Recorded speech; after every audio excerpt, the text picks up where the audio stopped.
অবিশ্বাস্য ঘটনা, 0 রানে 3 উইকেট নেয় অস্ট্রেলিয়ার। নিজেদের ওয়ানডে ইতিহাসে হাজারের বেশি ম্যাচ খেলে ফেলা এই দলটা এই প্রথম 0 রানে 3 উইকেট হারানোর ঘটনা। অবিশ্বাস্য না তো আপনি কি বলবেন? বাংলাদেশের পেস বোলিং ইউনিট কত ভালো, ব্যাটিং ফ্রেন্ডলি উইকেটেও কি দারুণ পারফরমেন্স করেছেন। অনেকটা আগের ম্যাচের একই ঘটনা। আগের দিন প্রথম বলেই উইকেট পেয়েছিলেন তাসকিন আহমেদ তাজিম প্রথম ম্যাচে, আর এই ম্যাচে প্রথম ওভারেই তার নামের সঙ্গে উইকেট। ঠিক একই রকম বোল্ড দারুণ অর্জনে শুরু বাংলাদেশ দলের। তারপর সেই পুরনো মুস্তাফিজুর রহমান ম্যাজিক, 0-0-0, 3 উইকেট নাই তাদের 0 রানে। যেটা আগেও বলেছি যে তাদের প্রথমবার ওয়ানডে ইতিহাসে 0 রানে 3 উইকেট হারিয়েছে এই দলটা। বাংলাদেশে অবশ্য এমন দুঃস্বপ্ন দেখেছিল, সেটা শ্রীলঙ্কার বিপক্ষে চামিন্দাওয়াসের দারুণ একটা হ্যাট্রিকে বাংলাদেশ সেদিন 0 রানে 3 উইকেট হারিয়েছিল। আরেকটা ব্যাপার একটু বলে রাখা ভালো যে অস্ট্রেলিয়ান 2 ওপেনার তাদের ওয়ানডে ইতিহাসে এ নিয়ে 3 নাম্বার বার 0 রানেই ফিরেছেন খালি হাতে।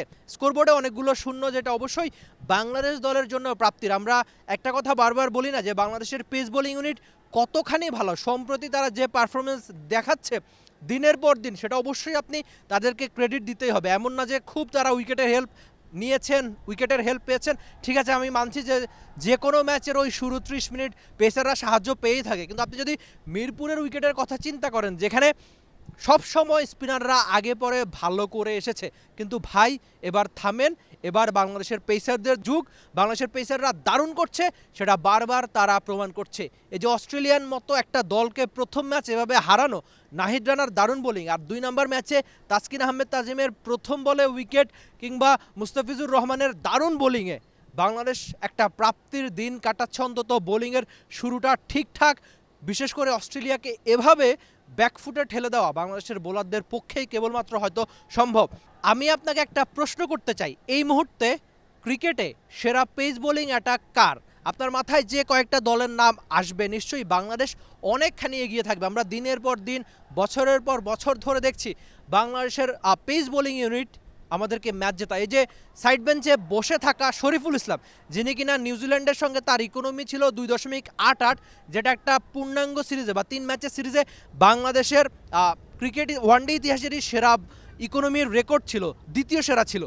এমন বোলারকে আপনি সেরা একাদশে খেলাতে পারছেন। আপনি চিন্তা করেন বাকি কতগুলো নাম রয়েছে, মানে প্রায় 8 থেকে 10 জন পেসারের একটা গ্রুপ অলরেডি বাংলাদেশের রেডি আছে। আমি যদি নামগুলো বলি, আজকের ম্যাচের পারফর্মার এখন পর্যন্ত তাসকিন আহমেদ তাজিম, মুস্তাফিজুর রহমান, কিংবা আগের ম্যাচের দারুণ করা নাহিদ রানা, অথবা আপনি বলতে পারেন শরীফুল ইসলাম, তানজিম হাসান সাকিব, ইংল্যান্ডে কাউন্টি খেলতে যাওয়া হাসান, কিংবা অনেকগুলো নাম আপনার মাথায় চলে আসবে যে যারা এখন যদি খেলে এখনও ভালো পারফরমেন্স করবে, এটা অন্তত আমার বিশ্বাস। সবশেষ কয়েক বছরে বাংলাদেশ যদি প্রাপ্তির কিছু করে থাকে ক্রিকেটে, সেটা নিশ্চয়ই বাংলাদেশের এই পেস বোলিং ইউনিট, যারা বারবার দিনের পর দিন আমাদের তাদেরকে প্রশংসায় ভাসাতে বাধ্য করে। ভাই, মাঠে ক্রিকেটে যদি তারা ভালো পারফরমেন্স করে, আপনি তো বাহবা দিবেনই।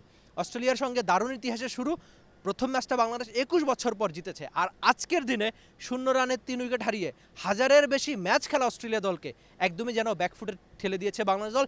দেখা যাক বাংলাদেশ দ্বিতীয় ওয়ানডে ম্যাচ জিতে সিরিজটা নিজেদের করে নিতে পারে কিনা। কি মনে হয় আপনার? বাংলাদেশের বোলিং ইউনিট, বাংলাদেশের পেস বোলিং ইউনিট, বাংলাদেশ দল নিয়ে আপনি আপনার যাবতীয় মন্তব্য জানিয়ে দিতে পারেন টি স্পোর্টসের কমেন্ট সেকশনে, যেটা আপনার জন্য সবসময় খোলাই থাকে। Rifat Emil, T Sports, Dhaka. For more updates, subscribe to our YouTube channel and click on the bell icon. Follow us on Facebook and Instagram.